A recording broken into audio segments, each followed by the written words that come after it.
Hello everyone, welcome back to TAF IAS Academy. So இன்னைக்கு news articles discussion start பண்ணிடலாம். First and foremost article for the day, draft rules for rollout of ethanol 85 fuel to be notified soon.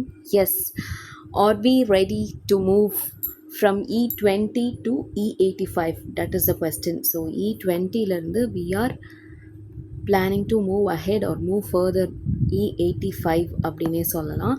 So what is the exact strategic rollout plan? Indian government is transitioning from the current E20 mandate to the advanced E85. அதாவது முன்னாடி நமக்கு இருந்தது, அதாவது இப்போ நமக்கு April 1, 2025 already இந்த announcement தான். April மந்த்லேருந்து last year ஏப்ரல்லேருந்து இது வந்து அமலில் இருக்குது. E20 பெட்ரோல் அது வந்து எல்லா ஸ்டேட்ஸ் அண்ட் யூடிஸ்க்கு மேண்டேட்டடாக இருக்குது. இப்போ வந்து E85க்கான ரோல் அவுட் வந்து கொடுத்துருக்காங்க. ஸோ இந்த E20ங்கிறது எத்தனால் பிளெண்டட் பெட்ரோல், அதில் வந்து உங்களுக்கு 20% பிளெண்டட் எத்தனால் இருக்கும். வேரஸ் இந்த E85 அப்படிங்கிறதுல 85% எத்தனால் இருக்க போகுது. So are we ready for the shift? அதுதான் இப்போ major question. And E85 vision அப்படிங்கிறது வந்து இந்த draft rules are expected very soon and next 2 இயர்ஸ்க்குள்ளேயே இதுவுமே வந்துட்டு அமலுக்கு வரும்னு சொல்லலாம். அண்ட் ஆல்சோ இன்ஃப்ராஸ்ட்ரக்சர் நீட்ஸ் பொறுத்த வரைக்கும் ஃப்ளெக்ஸ் ஃபியூல் வெஹிக்கிள்ஸ் வந்து தேவைப்படும். And dedicated dispensing stations separate from E20. அதாவது E20க்குன்னு இருக்கிற அந்த டிஸ்பென்சர், இந்த பம்ப் டிஸ்பென்சிங் பம்ப்ஸ் எல்லாம் இருக்கு இல்லையா, அது மட்டும் அல்லாமல் நமக்கு தனியாக E85க்குன்னு அகெயின் வந்து செப்பரேட்டாக தேவைப்படும் அப்படிங்கிறதும் இன்ஃப்ராஸ்ட்ரக்சரல் ரெக்குவயர்மெண்ட்டாக இருக்குது. And apart from that aviation integration, India வந்து ஏடிஎஃப் இருக்கு இல்லையா, ஏவியேஷன் டர்பைன் ஃபியூவல், ஏடிஎஃப் நம்ம ஏர்பிளைன்ஸில் ஏர்க்ராஃப்ட்ஸில் பயன்படுத்தக்கூடிய அந்த ஃபியூவல்லையுமே ஒரு 1% எத்தனால் வந்து பிளெண்ட் பண்ணுறதுக்கு டார்கெட் வச்சுருக்கோம் to meet international net zero goals by 2050. Okay, so இந்த மாதிரி நம்ம எத்தனால் 85, எத்தனால் E20 அண்ட் அதை ஃபர்தராக ஏடிஎஃப் ஏவியேஷன் ஃபியூவலில் பிளெண்ட் பண்ணுறதுன்னு சொல்லிட்டு நிறையா பிளான்ஸ் இருக்குது. So what exactly is E85 or ethanol blended fuel in general? அதனுடைய அட்வான்டேஜஸ் என்ன, டிஸ்அட்வான்டேஜஸ் என்ன, ஃபுல்லாக ஷிஃப்ட் ஆகுறதுன்றது எந்த அளவுக்கு பாசிபிள், என்னென்ன சேலஞ்சஸ் இருக்குது அப்படிங்கிறது தான் நம்ம பார்க்க போகிறோம். ஓகே, ஸோ ஃபஸ்ட்டு நம்ம பெட்ரோல்லேருந்து ஷிஃப்ட் ஆகணும்னு நினைக்கிறதுக்கான மேஜர் ரீசனே பெட்ரோல் வந்து நான் ரினியூபிள் ரைட்டாக ஃபாசில் ஃபியூல்லேருந்து நமக்கு கிடைக்கிறது. ஃபாசில் ஃபியூல் இது வந்து எத்தனால் வந்து home grown renewable resource. Okay, and that offers significant economic and environmental benefits. So first of all நம்ம இந்த வெஸ்ட் ஏஷியா க்ரைசிஸ்லேயே நிறையா பார்த்துட்டோம். நமக்கு ஃபியூவல் நம்ம கையில் இல்லாமல் க்ரூட் ஆயில் இம்போர்ட்டை வந்து டிபெண்ட் பண்ணியிருக்கிறது எந்த அளவுக்கு இஷ்யூவை க்ரியேட் பண்ணியிருக்கு. ஸோ நம்ம வந்து எந்த அளவுக்கு எனர்ஜி டிபெண்ட்டாக இருக்கோன்றத ரொம்ப வெட்ட வெளிச்சமாக ஷோ கேஸ் பண்ணி காட்டியிருக்கு.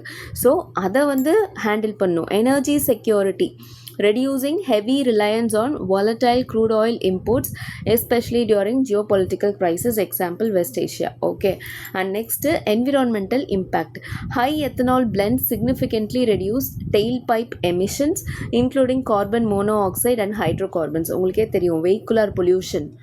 எஸ், வெஹிக்கிள்ஸ்லேருந்து எமிட் ஆகிற மேஜர் கேஸ் ஆர் பொல்யூட்டன்ஸ் வந்து இதுதான் கரெக்டாக, carbon monoxide and hydrocarbon. So அதை வந்து கட்டுப்படுத்துறதுக்காகவும் இந்த எத்தனால் பிளெண்டிங் வந்து மேஜராக நம்ம சப்போர்ட் பண்ணுறோம்.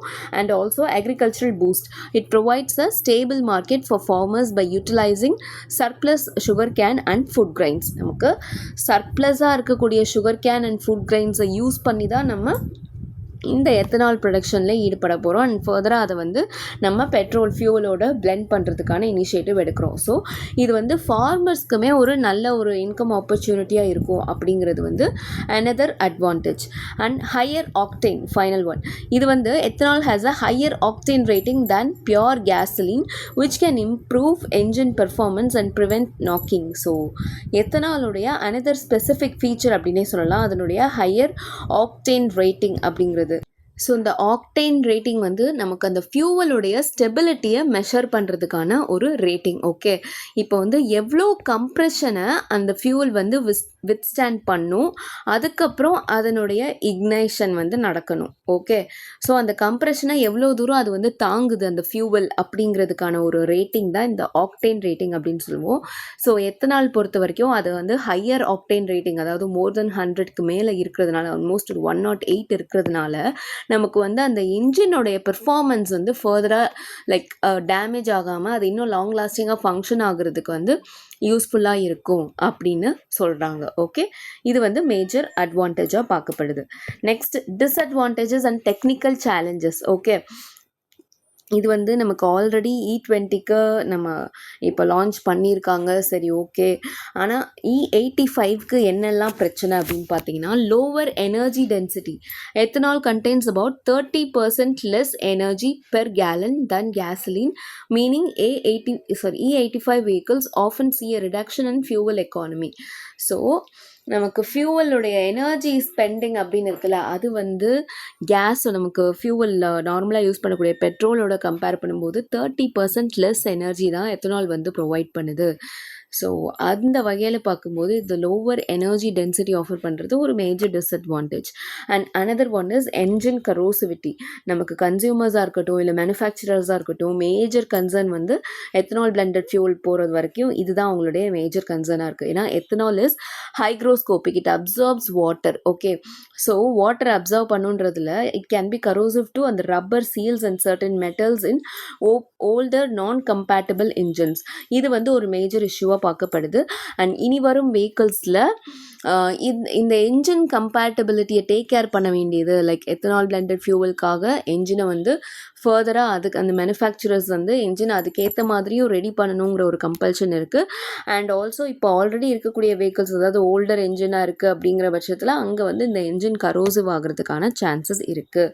அண்ட் இன்ஃப்ராஸ்ட்ரக்சர் காஸ்ட் நம்ம முன்னாடியே பார்த்துட்டோம். அப்கிரேடிங் ஃபியூவல் ஸ்டேஷன், அதுக்குன்னு தனி டேங்க் வேணும், அந்த டிஸ்பென்சிங் ஸ்டேஷன் இருக்கட்டும், அந்த பம்பாக இருக்கட்டும், இது எல்லாத்துக்குமே வந்து நமக்கு ஒரு மேசிவ் இன்வெஸ்ட்மெண்ட் வந்து தேவைப்படும். ஓகே, அண்ட் அடுத்தது பார்த்தீங்கன்னா ஃபுட் வெர்சஸ் ஃபியூவல் டிபேட். இது வந்து நமக்கு இது ஒரு என்னதான் ரெனியூவபிள் சோர்ஸாக இருந்தாலும் we are going to depend on sugar cane, right?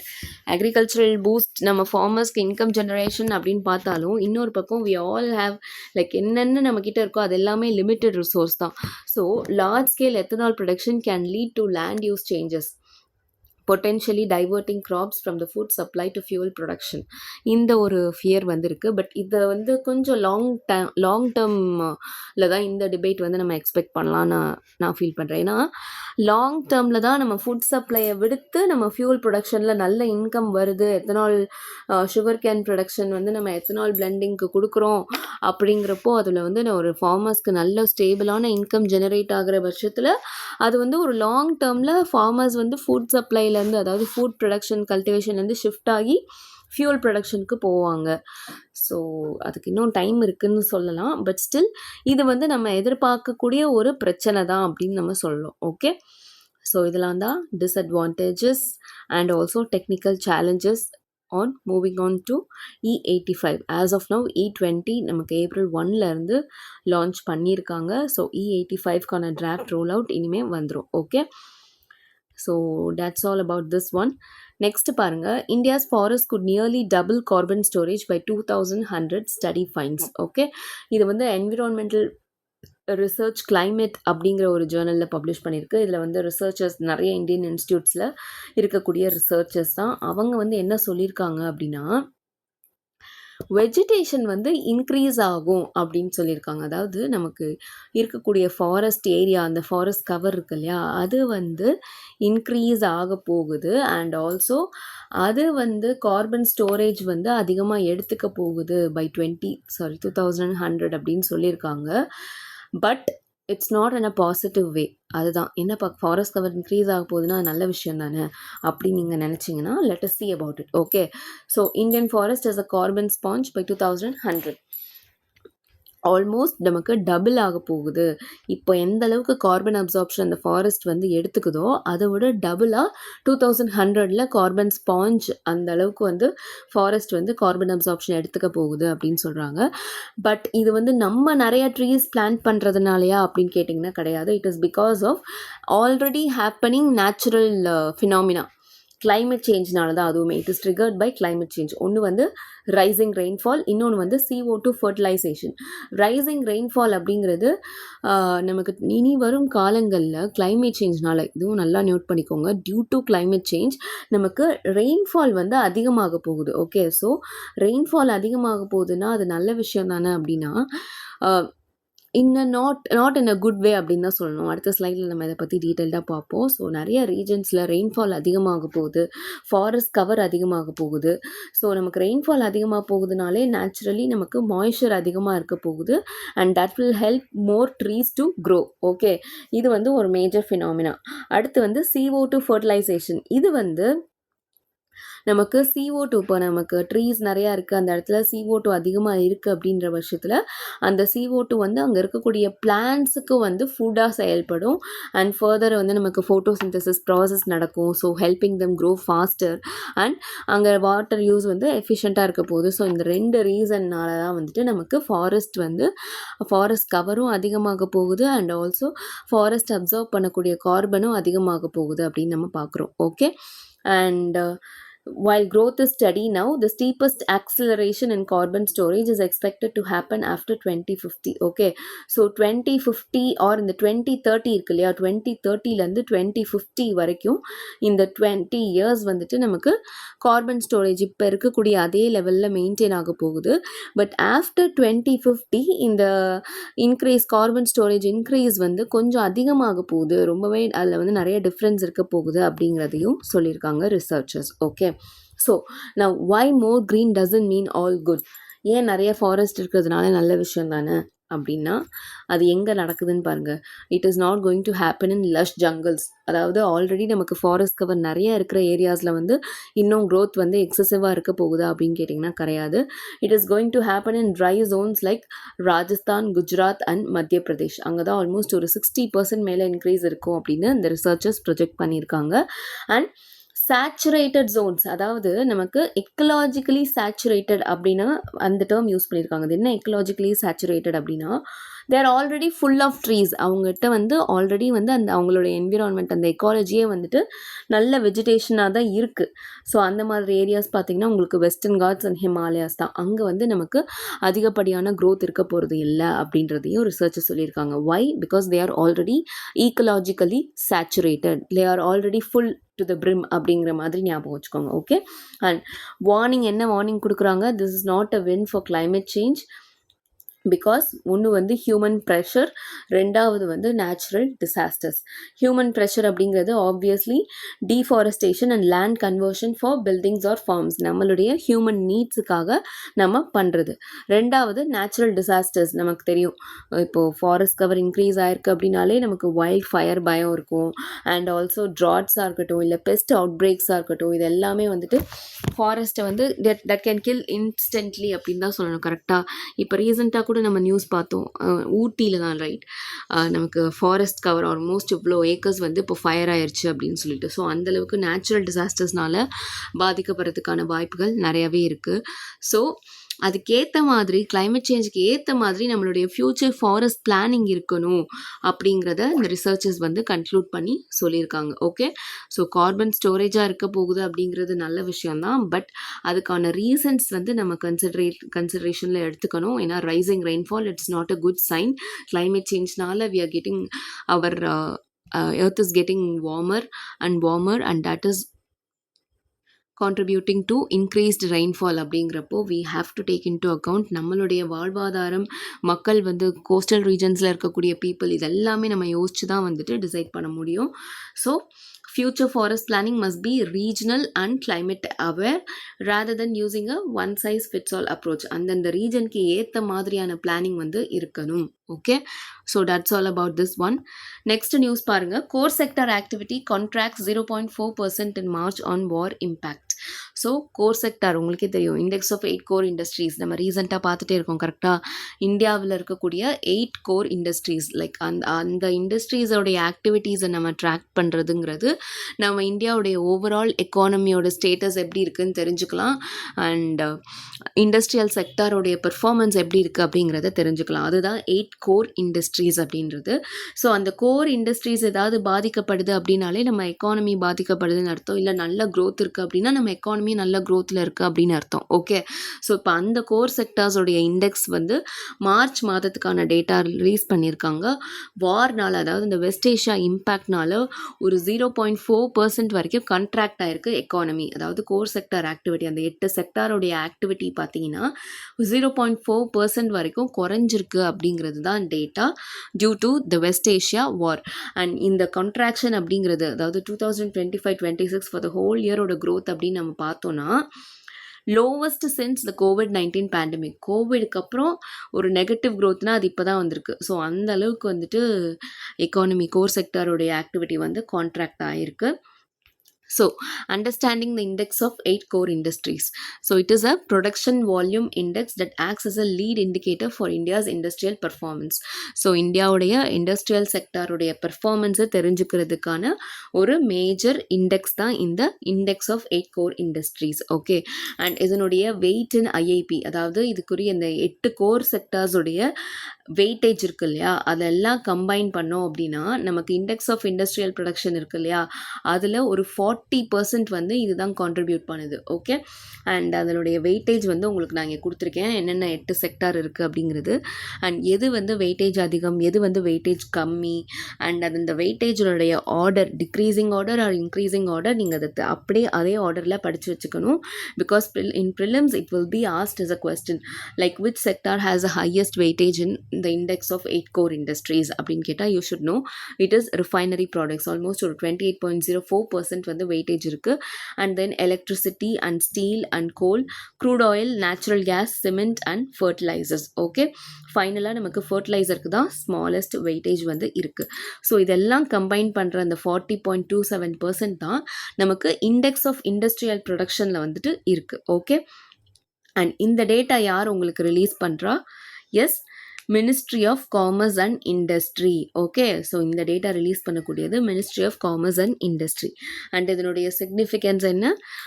Because these industries provide the raw materials and energy for almost all other sectors, a contraction here signals a broader economic slow down. சொன்னேன்னா, ஏன்னா இந்த 8 செக்டாரும் தான் இதை depend பண்ணி தான் மற்ற sectors வந்து function ஆகுது.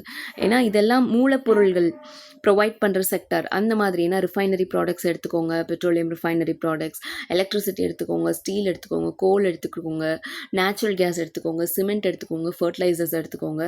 இதை டிபெண்ட் பண்ணி தான் நமக்கு வந்து மற்ற செக்டார்ஸ் வந்து ஃபங்க்ஷன் ஆகும். ஸோ இந்த செக்டார்ஸில் வந்து ஒரு ஸ்லோ டவுன் அப்படிங்கிறது நமக்கு ஓவராலாகவே எக்கனாமிக் ஸ்லோ டவுன் வந்து எந்த அளவுக்கு இருக்குது அப்படிங்கிறத வந்து தெரிஞ்சுக்கலாம். முன்னாடி நான் சொன்ன மாதிரி இந்த 8 செக்டார்ஸ் வந்து கான்ட்ராக்ட் ஆகுது அப்படின்னா நம்ம எக்கானமியோடைய ஆக்டிவிட்டி ஸ்லோ டவுன் ஆகுது அப்படிங்கிறத நம்ம தெரிஞ்சுக்கலாம். ஓகே, ஸோ மார்ச் 2026 இந்த மாதத்துக்கான டேட்டா பார்த்தீங்கன்னா இந்த கோர் செக்டர் 0.4% வந்து கான்ட்ராக்ட் ஆயிருக்கு, marking it's poorest performance in 19 months. கடந்த 19 மாதத்தில் இதுதான் வந்துட்டு புவரஸ்ட் பெர்ஃபார்மன்ஸாக இருக்குது. And what is the major reason or primary cause? The West Asia crisis. Okay, because of the supply chain disruption and also energy inputs. And sector winners and losers அப்படின்னு பார்த்தோன்னா fertiliser sector தான் biggest loser due to a severe shortage of gas inputs. ஏன்னா நமக்கு LNG and LPG வரதில் கஷ்டமாக இருக்குது இல்லையா, அதில் தான் நமக்கு ஃபர்டிலைசருக்கான major raw material. So fertilizer sector is the biggest loser.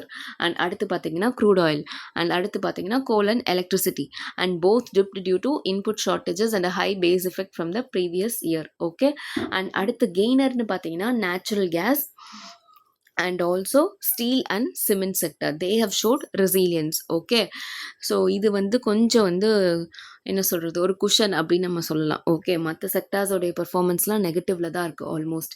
அடுத்து ஆனுவல் பெர்ஃபார்மன்ஸ் அப்படின்னு எடுத்துக்கிட்டிங்கன்னா ஃபார் த ஃபுல் இயர் 2025-26 அந்த என்டையர் இயர்க்குமே க்ரோத் வந்து 2.6% தான் இருந்திருக்கு. And it is the lowest since that COVID-19 pandemic. Okay, so this is all about நமக்கு core sector data for the month of March. Next news பாருங்க, upgrading India Korea trade pact for balanced partnership.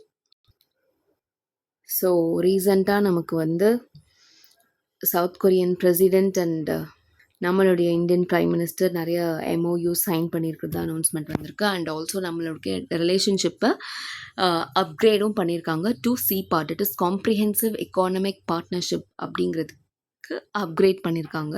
So let us see about economic commonalities and synergies. அதாவது India and கொரியாவுடைய பொருளாதாரம் எந்த அளவுக்கு வந்து ஒரு compare and contrast இல்லாமல் எந்தெந்த செக்டர்ஸ்லலாம் வந்து காமனாலிட்டிஸ் இருக்குது அப்படிங்கிறத நம்ம பார்க்க போகிறோம். லைக் எந்தெந்த செக்டர்ஸ்லலாம் இணைஞ்சு செயல்படலாம் ரெண்டு கண்ட்ரியும் அப்படிங்கிற மாதிரி. ஓகே, ஸோ ரெண்டு கண்ட்ரியுமே டெவலப்மெண்டல் ஸ்டேஜ் பொறுத்த வரைக்கும் டிஃப்ரெண்ட் ஸ்டேஜஸில் தான் இருக்குது ஆப்வியஸ்லி. பட் நம்மளுடைய ஸ்ட்ரென்த் அப்படிங்கிறது பார்த்திங்கன்னா ரெண்டு கண்ட்ரியுமே வந்துட்டு ஐடி செக்டாரில் நல்லாவே வந்துட்டுருக்கு. ஏன்னா இந்தியா பொறுத்த வரைக்கும் it is a global leader in IT software. And South Korea பொறுத்த வரைக்கும் ஐடி ஹார்ட்வேரில் வந்துட்டு நல்லாவே இருக்குது. And also semiconductors, high ending manufacturing. And இங்கே வந்து நம்ம இந்தியா பொறுத்த வரைக்கும் we have a massive consumer market, கரெக்டாக, and a vast talent pool. So இதெல்லாமே ஸ்ட்ரென்த் ரெண்டு கண்ட்ரி பொறுத்த வரைக்கும். And apart from that we have a maritime heritage. Both countries share deep rooted maritime traditions. 2026 comprehensive framework for partnership and ship building அது வந்து launch பண்ணியிருப்போம். So நம்மள vessels, autonomous vessels, next gen vessels தயாரிக்கிறதா இருக்கட்டும், port infrastructure upgrade பண்ணுறதா இருக்கட்டும், இதுக்கான ஒரு ஃப்ரேம்வொர்க் நம்ம 2026 இந்த வருஷம் தான் லான்ச் பண்ணியிருக்கோம். அண்ட் டெமோக்ராட்டிக் ஸ்டெபிலிட்டி, ரெண்டுமே வந்து டெமோக்ராட்டிக் கண்ட்ரீஸ், ரெண்டுமே Asian countries which advocate for a free, open and rules-based Indo-Pacific. Yes, Indo-Pacificல வந்துட்டு it should be free and open and it should be open for trade, right? So அந்த விஷயத்தில் ரெண்டு கண்ட்ரியுமே வந்து ஒரு மனதாக இருக்காங்க, தெளிவாக இருக்காங்க. And resilience goals, both economies are actively working to diversify supply chains away from over-reliance on China especially. So சைனாவை மட்டும் ஃபோக்கஸ் பண்ணி எல்லா நம்மளுடைய சப்ளை செயின் வச்சுருக்காம we need to diversify our sources அப்படிங்கிறதுல ரெண்டு கண்ட்ரியுமே வந்து ஒர்க் பண்ணிகிட்டு இருக்காங்க. ஏன்னா நம்ம ஆல்ரெடி பார்த்துட்டோம், ஒரு கண்ட்ரியை ஒரு சிங்கிள் எக்கானமியை டிபெண்ட் பண்ணி இருக்கோம் அப்படின்னா நம்ம வந்து நம்மளுடைய எக்கானமி எந்த அளவுக்கு வந்து வாலடைலாக இருக்கும் அப்படிங்கிறது. ஸோ அதே மாதிரி தான் சவுத் கொரியா பொறுத்த வரைக்கும். அண்ட் அப்பார்ட் ஃப்ரம் தட் ரெண்டு கண்ட்ரிலையுமே மிடில் கிளாஸுடைய க்ரோத் வந்து இப்போது நல்லாவே வந்துட்டுருக்கு. மிடில் கிளாஸ் பீப்புள், அந்த மிடில் கிளாஸ் அப்படிங்கிற ஒரு கம்யூனிட்டி இருக்குது இல்லையா, ஸோ அவங்களுடைய க்ரோத் சவுத் கொரியாலேயும் சரி இந்தியாலேயும் சரி கொஞ்சம் நல்லாவே வந்துட்டு இருக்குது. ஸோ இதெல்லாம் தான் நமக்கு காமனாலிட்டிஸ் அண்ட் சினர்ஜிஸ் அப்படின்னு சொல்லலாம். அண்ட் ரிலேஷன்ஷிப் அப்கிரேட் பொறுத்த வரைக்கும் முன்னாடி நமக்கு பையர் செல்லர் அப்படின்னு இருந்தது, இப்போ கொஞ்சம் இந்த ஸ்பெஷல் ஸ்ட்ராட்டஜிக் பார்ட்னர்ஷிப்பாக மாறி இருக்குது. அண்ட் ரெண்டு கண்ட்ரியுமே இப்போ வந்துட்டு CPA, comprehensive economic partnership agreement சொல்லிட்டு நெக்ஸ்ட் லெவலுக்கு போக போகிறாங்க. இது ஃபர்தராக நமக்கு ட்ரேட் என்ஹான்ஸ் பண்ணுறதுக்கான ஒரு இனிஷியேட்டிவ் தான். ஆஸ் ஆஃப் நவ் நமக்கு இந்தியா அண்ட் சவுத் கொரியாவுக்கான பைலேட்ரல் ட்ரேடு பார்த்தீங்கன்னா $27 பில்லியன் இருக்குது. இதை வந்து 2030 ஆல்மோஸ்ட் டபுள் ஆக்கணும், லைக் $50 பில்லியன் வந்து ரீச் பண்ணணும் அப்படிங்கிறத இந்த தடவை முடிவு பண்ணியிருக்காங்க. அண்ட் சிப்ஸ் டு ஷிப்ஸ், இது வந்து நியூ கோஆப்ரேஷன் நமக்கு இப்போ இருக்கக்கூடிய செக்டர்ஸில் செமிகண்டக்டர்ஸ், டிஃபென்ஸ், ஃபினான்ஸ், இது எல்லாத்துலேயுமே வந்து நம்ம கோஆப்ரேஷன் வந்து MOUs வந்து சைன் பண்ணியிருக்கோம். So joint task forces for design and fabrication in semiconductor industry and launch of Korea India defence accelerator for startups. And finance பொறுத்த வரைக்கும் நம்மளுடைய NPCI, National Payments Corporation of India, and கொரியாவுடைய KFTC ரெண்டையும் integrate பண்ணுறதுக்கான இனிஷியேட்டிவும் இருக்குது. Digital payment system already நம்ம வந்து மற்ற கண்ட்ரீஸோட UAEயோட இன்டகிரேட் பண்ணியிருக்கோம் இல்லையா, ஸோ அந்த மாதிரி இப்போ சவுத் கொரியாவோடையும் நம்ம பேமெண்ட் சிஸ்டம் இன்டகிரேட் பண்ணுறதுக்கான ஒரு initiative. And next institutional ties பொறுத்த வரைக்கும் சவுத் கொரியா வந்து நம்மளுடைய இன்டர்நேஷனல் சோலார் அலையன்ஸ் ஜாயின் பண்ணியிருக்காங்க. இந்தியா வந்துட்டு குளோபல் கிரீன் க்ரோத் இன்ஸ்டிடியூட் வந்து ஜாயின் பண்ணியிருக்காங்க, cementing a shared climate commitment. Okay, so ரெண்டு கண்ட்ரியுமே வந்துட்டு ஒரு காமன் ஃபோரால் மெம்பர் ஆகிறதுக்கான இனிஷியேட்டிவ்ஸும் எடுத்திருக்காங்க. Okay, so as of now நமக்கு India and South Korea relationship பொறுத்த வரைக்கும் இதுதான். ட்ரேட் ரிலேஷன்ஷிப்பில் டபுள் ஆக்கணுன்றது நெக்ஸ்ட் லெவல் கோலாக நம்ம வச்சுருக்கோம். Okay, so that's all for today. Thank you so much for வாட்சிங். See you tomorrow.